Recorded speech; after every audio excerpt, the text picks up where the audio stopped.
There isn't anybody else I'd rather go around blowing stuff up with. There are 1,000,010 moments from the Cuphead show that are definitely not kid-friendly. Take it off and I'll give you $10.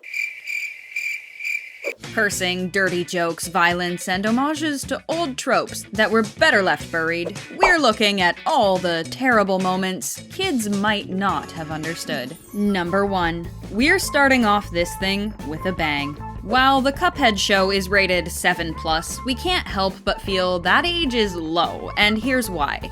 Bowlboy literally shattered, and we were led to believe he was a goner. But in true cartoon fashion, of course he came back. Why we felt this differs from something like the Looney Tunes is we're led to believe that he really met his demise.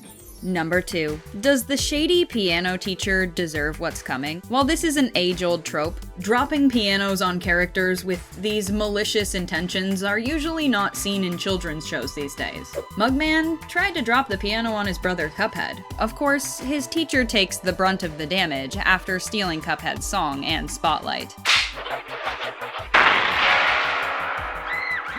Number 3. I scream, you scream. We all scream for the ice cream man to just go away. And out of the realm of tropes, which to some degree we forgive because homages are just classic, the villainous side of Mugman gets super dark.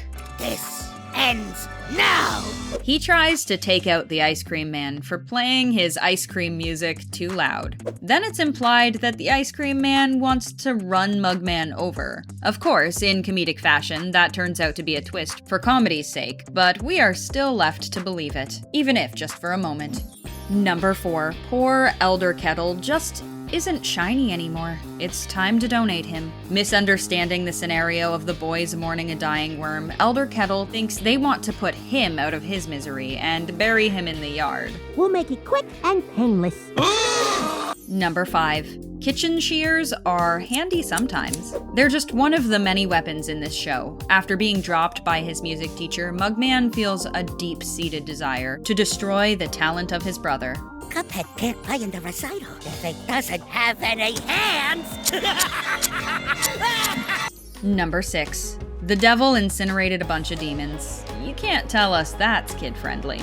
Ow! What did you do? Number 7. And speaking of fire, he sets the entire city on fire. Lost my touch? I think not. You know who else likes to set fires, though?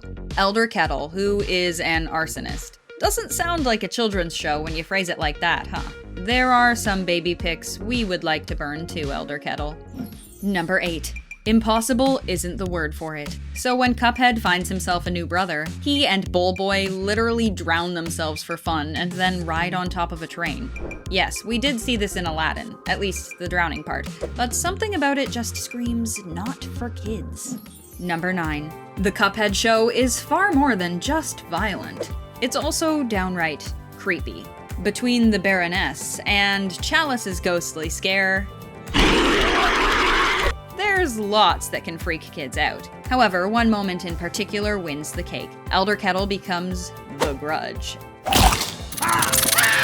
And that movie is definitely not for children.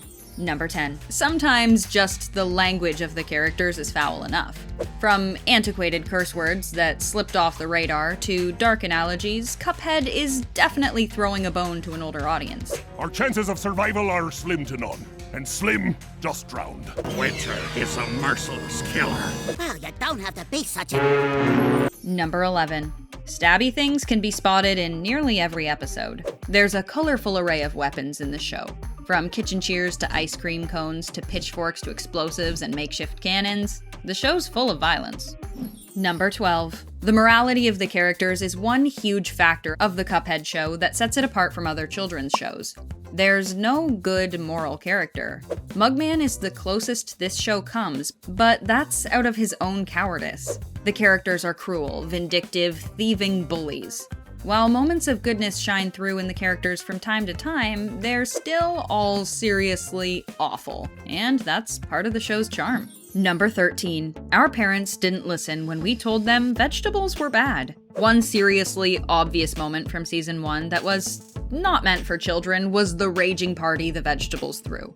Water was a stand-in for alcohol, obviously, and we just can't help but find it weird they were drinking through their nether regions. Not that veggies have nether regions, but you know, you give them a few human characteristics and it's hard to ignore. Maybe one last sip for the road.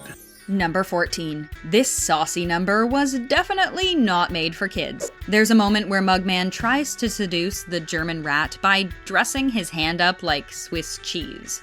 Number 15. It's quite understandable for your girlfriend to be jealous if sentient spaghetti is making love to your face. So, are you gonna introduce me to your little friend? Number 16. Love is messy. Oddly, the Cuphead Show reflects it well. Yeah, it's love on the rocks. Get it? Everything about Captain Brinybeard's relationship with the sea monster was very adult. It's 'cause I love ya, baby. Don't call me baby. Love is tough. Number 17. The Baroness puts Hansel and Gretel to shame. Okay, we could be coming up with this all in our own heads, but this doesn't seem appropriate to us. Ain't you gonna eat my sweets? What do you think? Dirty or innocent? Number 18. Sometimes Cuphead and Mugman become man and wife for a moment. Get out! Don't come back until you learn some self-control! Now, this moment is totally coded. It is literally the wife kicking the husband out on his butt for drinking too much. Cuphead has the 5 o'clock shadow made of chocolate to prove it. Number 19. Seriously, for a kids show, it has weirdly mature breakup scenes. I'll never give up on love. Relationships are a series of peaks and valleys. Now that's a joke for adults. Number 20. That feel when the male person's the only one who can love you. Special delivery! For you this time. Mugman, the lonely housewife in his apron with his pie, is flirting with the mailman.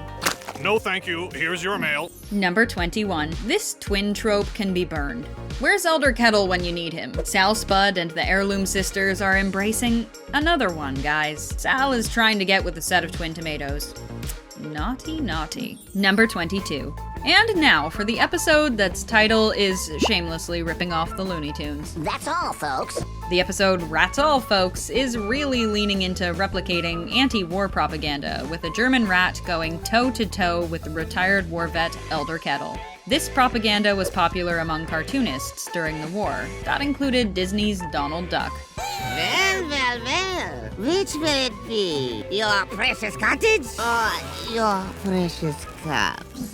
Number 23. It's about time we get thrown in the slammer. Morning, Lefty. Got that blood out of your jumpsuit. Everything about the opening episode of Season 2 is rife with stuff not suitable for children. Lockpicking, the electric chair, more explosives. Yeah, we would have loved this show as kids too. I didn't make it. Ugh.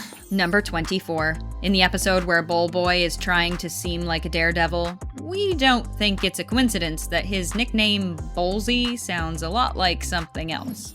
Number 25. And finally, the references you only understood if you were over the age of how long has Tom Sawyer been out? And the opening of the show is most definitely an homage to Tom Sawyer. The cups trick the devil into painting the fence, which happens in the book. And that is how you paint a fence. Yes, the Cuphead Show is rife with explosions and weapons and dirty jokes, and this definitely would have been our Saturday morning cartoon if we were still kids. Did you spot any moments meant for adults that we neglected to mention? Let us know in the comments, and don't forget to like and subscribe for more awesome animated content.